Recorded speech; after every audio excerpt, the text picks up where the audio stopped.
ज्ञान का टीका मेरे मस्तक पे लग जाए, गुरु के ज्ञान का टीका मेरे मस्तक पे लग जाए। मैं ना सोचूं ना कुछ समझूं, मैं ना सोचूं ना कुछ समझूं, गुरु ज़ेहन में बस जाए, गुरु ज़ेहन में बस जाए। गुरु के ज्ञान का टीका मेरे मस्तक पे लग जाए। अरहंत वीतराग परमात्मा आत्मज्ञानी निर्ग्रंथ सद्गुरुदेव आगम वाणी को भाव वंदना। सृष्टि में मौजूद समस्त दिव्य शक्तियों, गुरु शक्तियों, सहयोगी शक्तियों के प्रतिपल प्राप्त हो रहे सहयोग के लिए आभार, आभार, आभार। मंच पर विराजमान गुरुदेव श्री मृगेंद्र जी महाराज साहब के श्री चरणों में वंदन नमन। उपस्थित भव्य आत्माओं की भव्यता को प्रणाम। धन्य भागी हैं हम सब जिन्हें अनायास अनेकों सुयोग मिल जाते हैं। उन्हीं सुयोगों की श्रृंखला में आज महत्वपूर्ण सुयोग मिला गुरुदेव श्री मृगेंद्र जी महाराज साहब का खार में पदार्पण। आपका हम स्वागत करते हैं गुरुदेव। गुरुदेव की वाणी, कृपा, आशीर्वचन भी हम सबको सुनने को मिला। गुरुदेव ने फरमाया कि सत्य, शिव और सुंदर भारतीय संस्कृति के प्राण इन तीन शब्दों में है। सत्य की पहचान, शिव की पहचान, सौंदर्य की पहचान जीव मात्र को वैसे तो नैसर्गिक रूप से होती ही है, लेकिन फिर भी जैन दर्शन कहता है कि जब हमारे दिमाग में, हमारे मनोमस्तिष्क में 5 दोष पैदा हो जाते हैं, तब हम सत्य, शिव और सौंदर्य से छिटक जाते हैं, दूर हो जाते हैं। जैसे आदमी को स्वस्थ रहने के लिए बीमारी के कारणों को जानकर उससे दूर रहना जरूरी है। घर में प्रेम टिकाए रखने के लिए लड़ाई के कारणों को दूर कर देना जरूरी है। कलह की बातों का त्याग कर देना जरूरी है। इसी तरह से जीवन में सत्य, शिव, सौंदर्य प्रगटाने के लिए उन 5 दोषों को भी छोड़ देना जरूरी है। अब जिन दोषों को छोड़ना है, करे क्या? उन दोषों की चर्चा हमें करनी पड़ेगी। हकीकत में तो दोषों की चर्चा ही नहीं करनी चाहिए, लेकिन चूंकि उन्हें छोड़ना है इसीलिए उन्हें जानना जरूरी पड़ेगा। और वे दोष सब में है, और चूंकि सब में है इसीलिए हमें यह नहीं पता कि वो दोष है। अगर किसी में होते, किसी में नहीं होते तो शायद लग भी जाता कि ये बीमारी है, ये दोष है। लेकिन जब बीमारियां कॉमन हो जाए तो बीमारियां नहीं लगती, वो भी हमारा जीवन का हिस्सा हो जाता है। जैसे हम लोग गुस्से को बोलते हैं इट्स ह्यूमन नेचर, बोलते हैं। गुस्सा आता है तो ह्यूमन नेचर बोलते हैं। इंसल्ट फील होती है, ह्यूमन नेचर बोलते हैं। दुखी हो जाते हैं, ह्यूमन नेचर बोलते हैं। शोक करते हैं, रोते हैं, कलपते हैं, अकेले में डर लगता है, अपन इन सारी बातों को क्या बोलते हैं? It's all our human nature. कभी हमने सोचा ही नहीं कि ये ह्यूमन नेचर नहीं है। ये सब ह्यूमन नेचर नहीं है। गुस्सा आना ह्यूमन नेचर नहीं है। गुस्सा आना हमारे अतीत का पशु भाव है, दोष है। लेकिन अब दोष इतना कॉमन हो गया कि ये सारे दोष हमें ह्यूमन नेचर लगते हैं। इंसल्ट फील होना ह्यूमन नेचर लगता है, लेकिन हकीकत है कि इंसल्ट फील होना ह्यूमन नेचर है नहीं। ह्यूमन का नेचर ना इंसल्ट फील करना है ना इंसल्ट करना है। दोनों ही आदमी का स्वभाव नहीं है, लेकिन आदमी विभाव को स्वभाव मान चुका है। आर्टिफिशियलिटी इतनी ज्यादा कॉमन हो चुकी है कि अब एक बहन को उसकी माँ ने कहा कि आज गांव से हमारे यहाँ पर गाय का ताजा दूध आया है, आज तो ये दूध पी ले। बेटी ने दूध पिया, उसको अजीब सा लगा। उसने कहा माँ ये कैसा अजीब सा टेस्ट है, और इसका कलर भी देखो। अब गाय का दूध का कलर कैसा होता है यूं नो ना, थोड़ा पीला होता है। बोला रोज तो सफेद दूध आता है, आज पीला दूध आया, मुझे ये दूध नहीं भाया।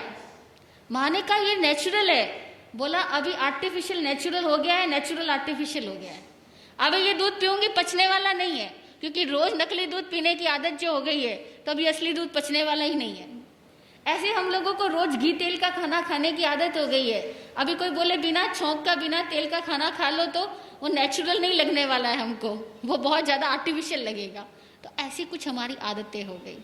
इसीलिए हमें थोड़ा हम दोषों की चर्चा करनी पड़ेगी, मजबूरी है, लेकिन मैं चाहती नहीं कि हम दोषों की चर्चा करें, पर क्या करें। इन शॉर्ट कर लेते हैं कि सत्य शिव सौंदर्य हम सबका जीवन है। जीवन का ही 3 नाम है। जीवन को देखने के 3 नजरिए हैं। कोई हृदय से देखता है तो हृदय सौंदर्य की भाषा को ग्रहण करता है। कोई नाभि स्थल पर अपनी प्राण धारा को पहुंचा करके इस जगत का देखता है तो उसको जगत का दर्शन शिव रूप में होता है। और कोई अस्तित्व से जगत की परिभाषा करता है तो उसे जगत की परिभाषा, जीवन की परिभाषा सत्य रूप में प्रकट होती है। तीनों के लिए, अभिव्यक्ति के लिए शब्द अलग अलग है, लेकिन अनुभूति के स्तर पर सत्य शिव सौंदर्य तीनों एक ही है। हम सबका जीवन सत्य है, शिव है, सुंदर है। बाधा कहाँ है, दोष कहाँ है? मन की शंकाओं में। दोष है केवल मन की शंका। मन की शंका जहां आई वहां सत्य शिव सौंदर्य गायब हुआ। अब मन की शंका कहाँ आती है हमको? हम किसी भी अनजान अपरिचित से मिलते हैं तो हृदय में प्रेम भर के मिलते हैं या दिमाग में शंका रख के मिलते हैं? इतना सा सवाल है आपसे। कैसे मिलते हैं? कैसे मिलते हैं बताओ? हाँ, हृदय में प्रेम से मिलते हैं या दिमाग में शंका से मिलते हैं? शंका से। मोस्टली लोग शंका से मिलते हैं, ठीक है ना? आप हाथ खड़ा करो ना करो, लेकिन ये ईमानदारी की बात है कि आज हम लोग किसी अनजान अपरिचित से मिलते हैं तो शंका से मिलते हैं। किसी अनजान खाने को भी खाना हो तो शंका से ही खाते हैं। किसी अनजान व्यक्ति ने हमें संबोधित कर दिया हो तब भी हम शंका ही करते हैं। और अनजान तो छोड़ो, जाने पहचाने लोग भी अगर कभी अनायास कुछ ऐसा बोल दे तो हम शंका करते, तुम्हें हमारे बारे में किसने बताया, क्या बताया? 2 लोग, 2 फ्रेंड्स आपके बातें कर रहे हो, आप वहां से गुजरो और आपके कान में हल्का सा अस्फुट सा शब्द आए कि वो मेरा नाम ले रहे थे, तो दिमाग में क्या आएगा? तुरंत क्या बोलोगे? क्या बुराई कर रहे थे मेरी? बोलते हैं ना, बट मजाक वाली बात है।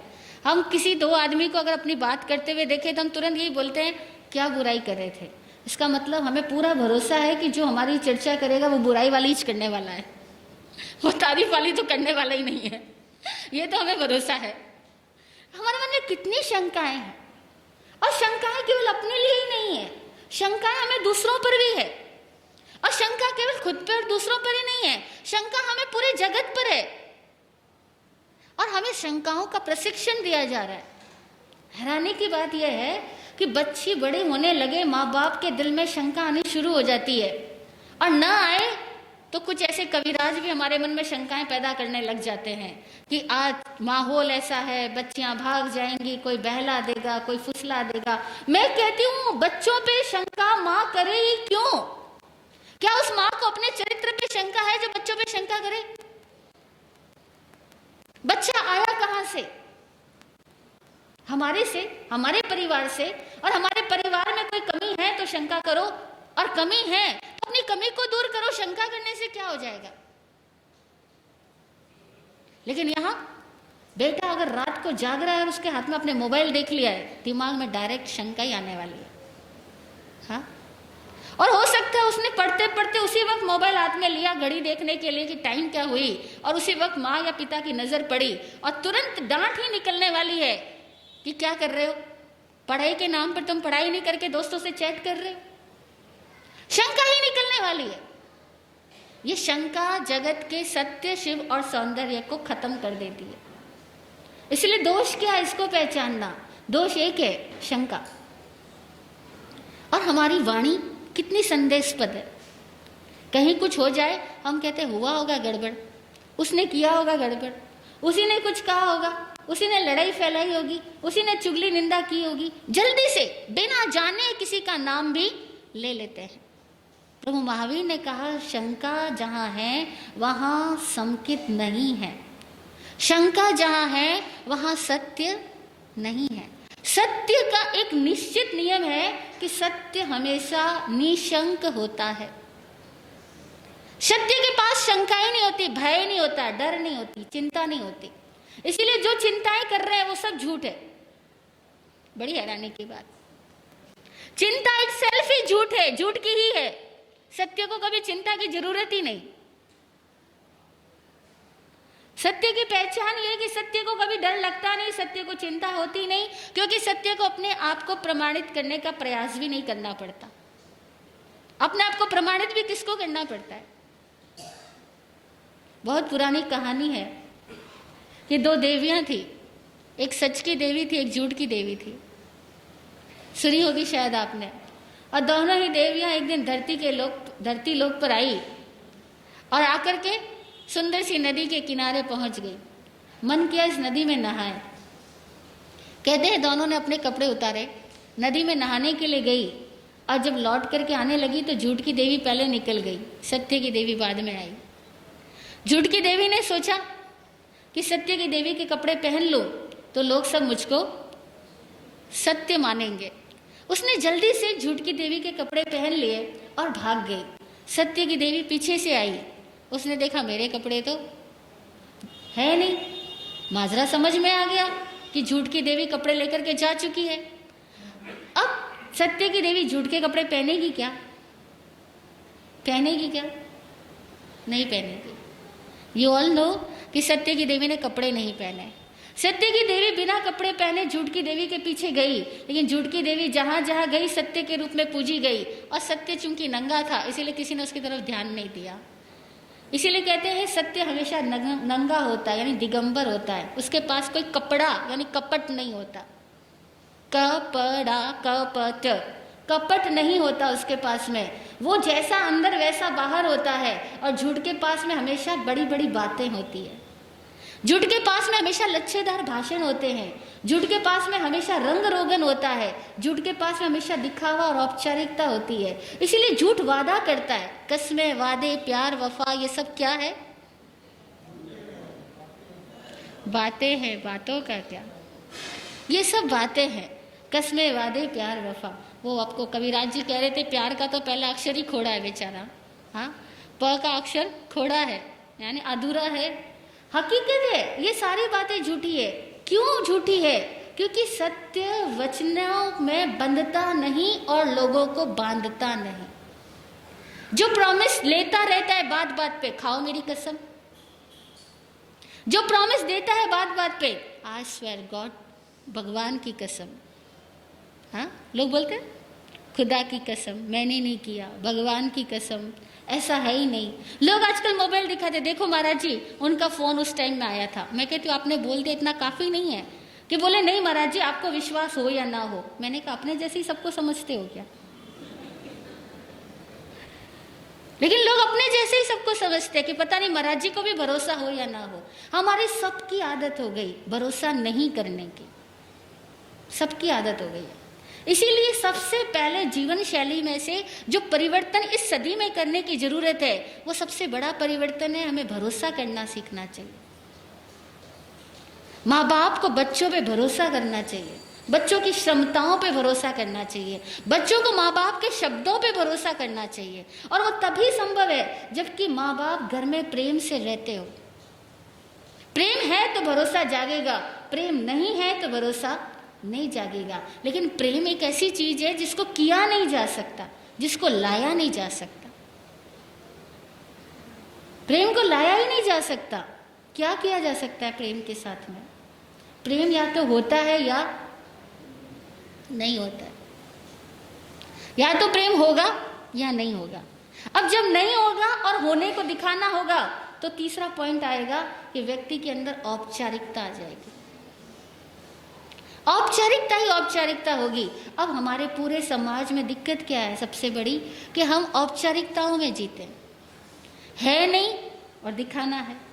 मन में शंका है, बाहर मुस्कुराहट लानी है। अब औपचारिकता नहीं लाओगे तो क्या करना पड़ेगा? लानी पड़ेगी औपचारिकता। मन में तो है मेहमान क्यों आ गए, मुझे कहीं और जाना था, अब आ ही गए तो हम क्या बोलेंगे?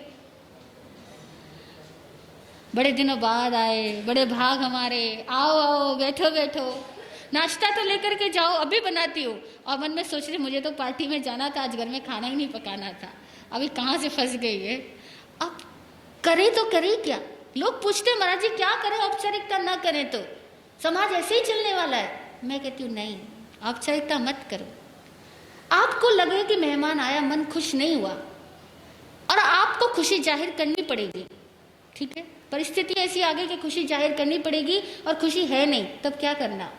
मैं कहती हूँ खुशी नहीं है तो खुशी पैदा कर लो। खुशी को पैदा किया जा सकता है ये स्वीकार करके कि इस क्षण का यही सत्य है, इस क्षण में जो मेहमान आया यही मेरी पूजा है। अभी मुझे इसी कर्तव्य को पूजा समझ के जीना है। अगर मैं कहीं जा रहा था और वो कैंसिल हो गया, इसमें कुछ अच्छा ही होने वाला है, ऐसा मान लो। लेकिन उस क्षण मेहमान की जब आप आवभगत करो, पूरे मन से करो, खुश होकर के करो। जो शो कर रहे हो वो अंदर भी ले आओ, अगर प्रेम है तो, अगर बढ़िया है तो, अगर सुकून देने वाला है तो। लेकिन अगर क्रोध शो कर रहे हो तो मन में मत लाना। क्रोध शो कर रहे हो तो केवल शो ही करना, मन में ये समझते हुए करना कि केवल मेरी एक्टिंग है, मजबूरी है, करना पड़ेगा। यहाँ इस आदमी को इसी टोन में समझ में आता है तो बोलना पड़ेगा, लेकिन वो टोन बाहर की हो, मेरे अंदर में टोन पैदा ना हो। भेद रखना। अब ये जीवन का व्यवहार हर आदमी को खुद से ही सीखना होता है। कहते हैं कि समझदारी बिकती नहीं है और समझ की कोई दुकानें नहीं होती। हकीकत है, समझदारी बिकती नहीं है, दुकानें होती नहीं है और खरीदी जा सकती नहीं है। लेकिन फिर भी एक चीज संभव है कि समझदारों को देखना अगर आ जाए तो समझदारी आ जाती है, ट्रांसफर हो जाती है। इसीलिए थोड़े समझदार लोगों को सुनो और उनके पास बैठो और उनको देखो तो समझदारियां ट्रांसफर हो जाएगी। लेकिन शंका मत करना, इतना जरूर कहूंगी, क्योंकि जीवन में सबसे बड़ा नुकसान आज हमारे संबंधों में जो हो रहा है वो शंका की वजह से हो रहा है। बहू घर में आती है, सास के अंदर में शंका, और बाद में आएगी वो पहले ही कहना शुरू कर देती है, बेटा अब तक तो मेरे कहने में है, आगे पता नहीं क्या होगा। बेटा अब तक तो मेरी सेवा कर रहा है, आगे पता नहीं क्या होगा। कितने लोग बोलते हैं आप में से बताओ, कितने लोग बोलते हैं ऐसा वाक्य? आगे पता नहीं क्या होगा। ये पता नहीं क्या होगा कितनी बार बोलते हैं अपन? एग्जाम की तैयारी तो हो गई है, पता नहीं क्या होगा। इंटरव्यू दे तो आया हूं, पता नहीं क्या होगा। फॉर्म भरा तो है, पता नहीं क्या होगा। लड़की दिखा तो दिए, पता नहीं क्या होगा। बिजनेस स्टार्ट तो कर दिया है, आगे पता नहीं क्या होगा। महाराज जी ने कहा था इसीलिए तेला कर तो लिया है, आगे पता नहीं क्या होगा। हर फील्ड में है, पता नहीं क्या होगा, पता नहीं क्या होगा। अरे भैया जब नहीं पता है तो पता करने की कोशिश भी काहे को करना, छोड़ दो ना। किसान कैसे छोड़ता है? बीज डाल देता है, उसके बाद में छोड़ देता है। बीज डालने के बाद खोद खोद करके नहीं देखता है कि बीज अंकुरित हो रहा है कि नहीं हो रहा है। हाँ, कहते हैं यकीन सीखना हो तो किसान से सीखो, भरोसा सीखना हो किसान से सीखो, जो बीज डालने के बाद में छोड़ देता है। भूमि अपना काम खुद करेगी, प्रकृति अपना काम खुद करेगी, बीज अपना काम खुद करेगा। लेकिन आज इस दुनिया में हम सब लोग इतने इम्पेशेंट है और इतने ज़्यादा पॉजिटिव है कि मैंने बीज डाला तो मैं अपने बीज को बार बार देखूं कि वो हो रहा है कि नहीं हो रहा है। धीरज नहीं है। और मेरा बीज, मेरा बच्चा, दिन रात हमारे दिमाग में अपने बच्चे को हम मशीन की तरह काम में लेना चाहते हैं और उसको ध्यान देना चाहते हैं। क्या हो गया? ज़्यादा इम्पेशेंट होने की वजह से बच्चा अपनी नेचुरल प्रोग्रेस नहीं कर पाता और हमारे डाउट्स, हमारे डिज़ायर्स, हमारी ओवर एक्सपेक्टेशंस हमारे परिवार की सारी शांति को ख़त्म कर देती है। जीवन बहुत प्यारा है, लेकिन हम सब लोगों ने अपने अधीरता की वजह से, अपने शंकालु स्वभाव की वजह से, अपनी चिंता करने की आदत की वजह से इस जीवन के सौंदर्य को खत्म कर दिया। इसीलिए भगवान ने कहा शंका, आकांक्षा, विचिकित्सा, परपाषण आकर्षण और परपाषण संबंध स्थापन, ये 5 दोष ऐसे हैं जो इस जगत के सत्य शिव सौंदर्य से हमें वंचित करते। ये 5 दोष ऐसे हैं। अब 5 दोष शब्दों में तो कईयों को याद होंगे और कईयों को याद नहीं भी होंगे। जिनको नहीं याद है वो याद करना चाहे तो बड़े आसानी से अपने आप के साथ देखें। डाउट्स कहाँ, डिजायर्स कहाँ, हिपोक्रेसी, विचिकित्सा यानी हिपोक्रेसी, सामने कुछ पीठ पीछे कुछ, दिखाना कुछ, होना कुछ, बोलना कुछ, अंदर कुछ। जिसके साथ में ये दोष है उसकी जिंदगी में सौंदर्य फलित नहीं होगा, शिवत्व घटित नहीं होगा, उसके चेहरे में उसके आत्मा का तेज प्रकट नहीं हो पाएगा। और हम में से अधिकांश चेहरे आज ऐसे होते जा रहे हैं। ये हमारी आत्मा का नूर हमारे चेहरे पे नहीं खिलता। क्यों नहीं खिलता? कारण यही है कि हम लोगों के अंदर कितनी विचिकित्सा भरी पड़ी है। और फिर 4th पॉइंट कि जो हमारा रास्ता नहीं है, जो हमारा मार्ग नहीं है, जो हमारी नैतिकता नहीं है, जो हमारी मर्यादाएं नहीं है, हम उसके विपरीत के प्रति, अमर्यादित चीजों के प्रति, असामाजिक चीजों के प्रति आकर्षित होते हैं। जो हमारे घर के लिए, हमारे लक्ष्य के लिए, हमारे जीवन की शांति के लिए आवश्यक नहीं है, हम उनके प्रति भी आकर्षित होते हैं, उनसे भी संबंध स्थापित कर लेते हैं। और तब क्या होता है? दूसरों का दुख दर्द हमारे घर में भी आ जाता है। और लोग करते हैं, किसी और को बीमार देख करके उसकी बीमारी को सोच सोच करके खुद ही बीमार हो जाते हैं। ये परभाषण संबंध स्थापन हो गया। किसी और का रिजल्ट बिगड़ गया, सोच सोच करके अपना रिजल्ट खराब कर लेते हैं। किसी और का बिजनेस फेल हो गया, उसके पार्टनर ने उसको धोखा दे दिया, इतनी बात पता लगी और हम अपने पार्टनर पे शंका करना शुरू कर देते हैं। अपने पार्टनर को शक के निगाह से देखने लग जाते हैं, बस हो गया अपना पतन। तो सत्य शिव सौंदर्य क्या है? हमसे अलग नहीं है। ये जीवन ही सब कुछ है, लेकिन बाधा कहाँ है? इस फितूर पैदा करने वाले दिमाग में। ये दिमाग सोचता ही जाता है, सोचता ही जाता है, 24 घंटे चल रहा है, समाप्ति नहीं होती इसकी सोच। क्यों नहीं समाप्त होती? क्योंकि भरोसा नहीं है, शांति नहीं है, सुकून नहीं है, धीरज नहीं है, समर्पण नहीं है, अपने लक्ष्य के प्रति ईमानदारी नहीं है। इसीलिए ये दोष है। चर्चा करना नहीं चाहती, लेकिन क्या करें, दोष है हम सब में। निकाल दे, निकाले, फिर देखो कितनी शांति होगी। फिर सारे शास्त्र हमारे जीवन में साकार होंगे और प्रेम चारों ओर होगा। और प्रेम फैले, प्रेम भीतर में प्रगटे और फैले तो जीवन कृतार्थ हुआ, जीवन अपने लक्ष्य तक पहुंचा। कहते हैं नदी का लक्ष्य सागर है। जब नदी विराट हो जाती है, सागर में लीन हो जाती है, उसको अपना लक्ष्य मिल गया। ऐसे ही हमारे जीवन का लक्ष्य क्या है? विराट हो जाना, हमारे प्रेम का पूरे सृष्टि के लिए फैल जाना, हमारी योग्यताओं का पूरे संसार के लिए फैल जाना, हमारे हृदय में हर प्राणी को अपने आप के समान महसूस कर पावे इतनी क्षमता विकसित हो जाना कि हृदय इतना क्षमतावान हो गया, इतना संवेदनशील हो गया कि अब पूरे जगत को महसूस कर पाता है, कोई पराया ही नहीं लगता। कहते रामकृष्ण परमहंस के जीवन में एक घटना घटी। एक बार वे नाव में सवार थे और गंगा में एक घाट से दूसरे घाट पे जा रहे थे। नाव में बैठे बैठे अचानक उनको न जाने क्या होता है, और भी लोग नाव में बैठे हैं और कहते हैं अरे मत मारो, अरे मत मारो, अरे मत मारो। अपनी इस तरह से हाथ लगाने लगे कंधे पर, पीठ पर, बोलते मत मारो। लोगों ने देखा नाव में सारे लोग बैठे, कोई भी तो किसी को नहीं मार रहा है, इनको क्या प्रॉब्लम हो रही है, क्या प्रॉब्लम हो रही है, क्यों क्यों रो रहे हैं, क्यों चिल्ला रहे हैं। लोगों ने पूछा क्या हुआ, बोला देखो कोई मार रहा है। देखा उनकी पीठ के ऊपर कोड़े के दर्द है, कोड़े के चिन्ह है। कोड़ा रस्सी से मारा जाए तो कैसे लकीर बन जाती है, वैसे उनके पीठ पर चिन्ह बन गए।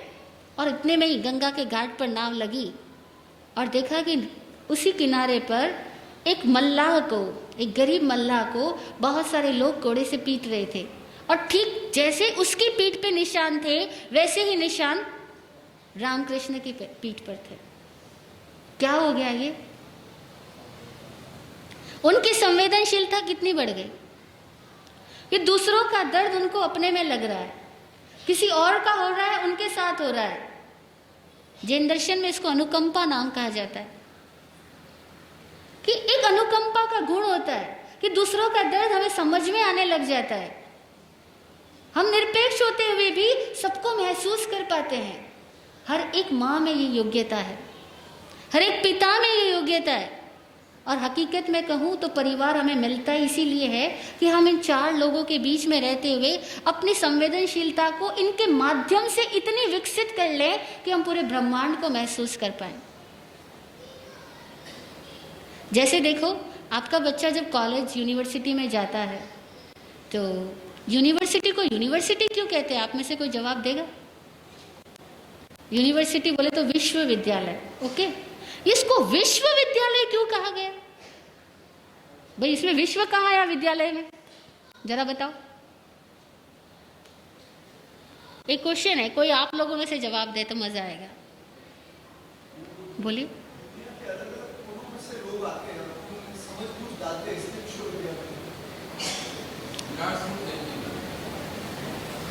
और बताओ।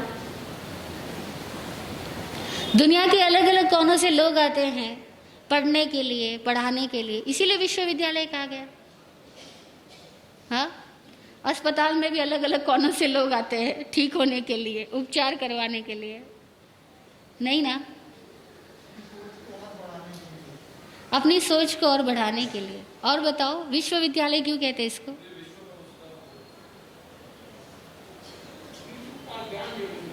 पूरे विश्व का ज्ञान उसमें मिलता है, एक बात ठीक है। और दूसरी बात, पूरे विश्व को देखने की दृष्टि वहां पैदा की जाती है, इसीलिए इसको विश्वविद्यालय कहा जाता है कि पूरे विश्व को देखना कैसे, कैसे देखना, क्योंकि हर चीज को देखने के नजरिए विकसित करने पड़ते हैं। बालक में वो नजरिया विकसित करवाया जाएगा कि वो कैसे देखे पूरी दुनिया को, इसलिए विश्वविद्यालय है। अब पता नहीं नजरिया विकसित होता है या नहीं होता, ये अलग बात है, लेकिन विश्वविद्यालय होता है इसी उद्देश्य से। इसी तरह से परिवार इसी उद्देश्य से होता है कि पूरे विश्व में जीना कौन सिखाएगा। हम पूरे विश्व में जाके नहीं सीखेंगे, हम कहाँ सीखेंगे, परिवार में, परिवार में सीखेंगे। और एक बच्चा जन्मते ही ना बाइबल पढ़ेगा, ना कुरान पढ़ेगा, ना गीता पढ़ेगा, ना वेद पढ़ेगा, ना शास्त्र पढ़ेगा, ना जिन उपनिषद पढ़ेगा। वो किसको पढ़ेगा, वो अपने माता पिता को पढ़ेगा, वो अपने दादा दादी चाचा चाची को पढ़ेगा, वो अपने घर में रहने वाले लोगों को ही पढ़ेगा, सुनेगा, देखेगा, सूंघेगा, चखेगा, स्पर्श करेगा, फील करेगा। उसके लिए पूरा विश्वविद्यालय क्या है, उसका परिवार। हमारा परिवार विश्वविद्यालय है। अगर परिवार में रहने वाले लोग शंका करते एक दूसरे पर, चिंता करते एक दूसरे की, एक दूसरे पर अपनी अपेक्षाएं थोपते हैं, एक दूसरे के सामने झूठ बोलते हैं, बाहर कुछ और दिखाते हैं, भीतर कुछ और होते हैं, बच्चा क्या देख रहा है।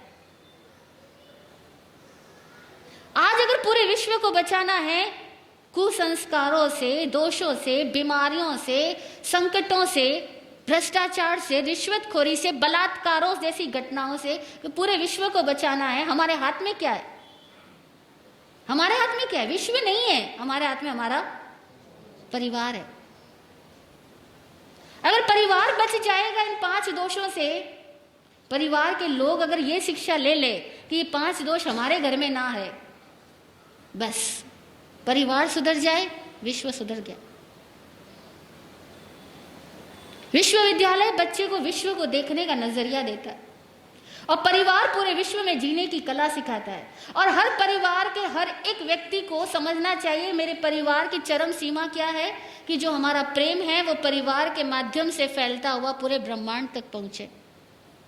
अगर हमारा प्रेम फैलता हुआ, हमारी सेवा फैलती हुई, हमारी सद्भावनाएं विकसित होती हुई पूरे विश्व तक पहुंचती है, तो हमारा परिवार सही दिशा में गति कर रहा है। अगर ऐसा नहीं होता है तो हमारा परिवार सही दिशा में गति नहीं कर रहा।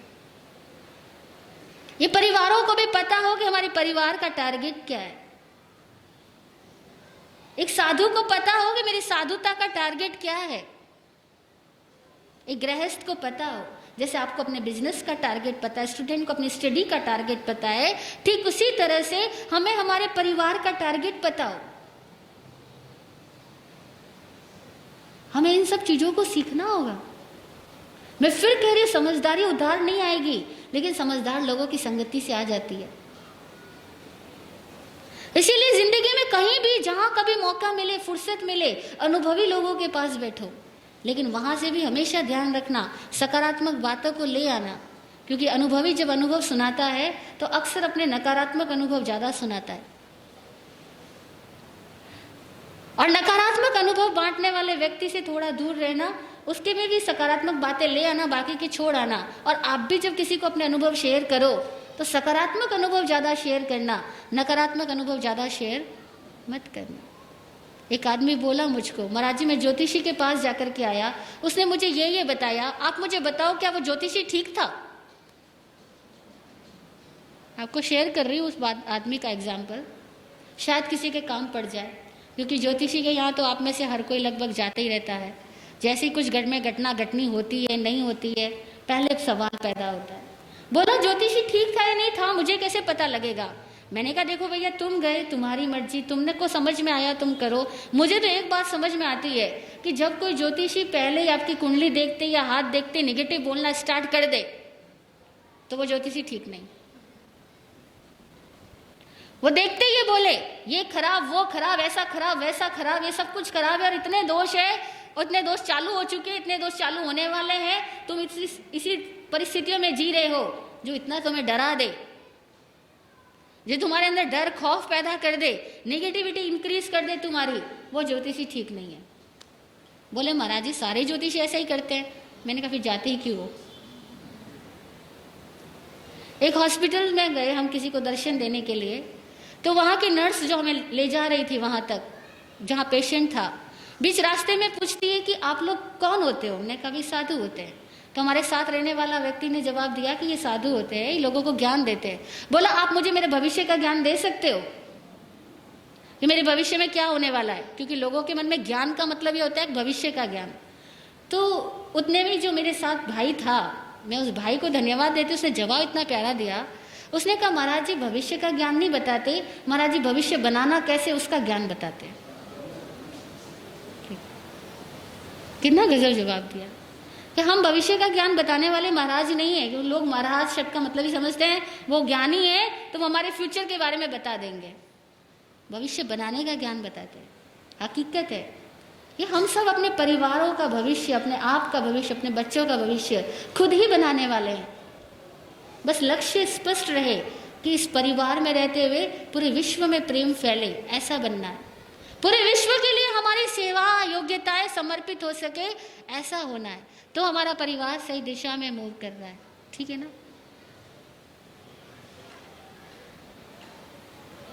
जब एक व्यक्ति का प्रेम उसके रोम रोम में फैल जाता है, उसके पूरे कमरे में बढ़ जाता है, उसके पूरे घर में बढ़ जाता है, वो घर ही मंदिर हो जाता है। हमारे गुरुजी कहते थे कि वास्तु कहता है घर में मंदिर मत बनाओ। वास्तु कहता है, वास्तु विज्ञान कहता है घर में मंदिर मत बनाओ, लेकिन अपने घर को मंदिर बनाओ। घर को मंदिर बनाया जा सकता है, वो हम बनाएं तो ये चातुर्मास पूरा सफल हो जाएगा। जय हो, जय हो, जय हो।